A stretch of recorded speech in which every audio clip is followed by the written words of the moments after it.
பக்தர் குறையை எல்லாம் தீர்ப்பானாம். ஏழைக்கு அருள்பவனாம்.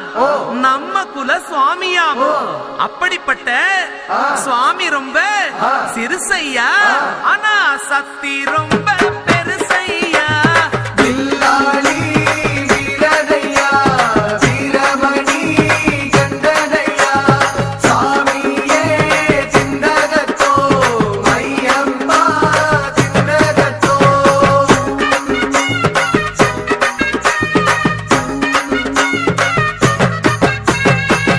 அச்சங்கோவில் அரசன் என்போம், ஆரியங்காவு ஐயன் என்போம், குலத்து புளை பாலன் என்போம், எரிமேலி ஸ்ரீதர்ம சாஸ்தாவென்போம், சொரிமுத்து ஐயனார் அப்பன் என்போம், ஜோதிச ரூபன் என்போம், மகர்ஷி மர்தன் என்போம், மணிகண்ட சுவாமி என்போம், சுகுண விலாசன் என்போம், சுந்தர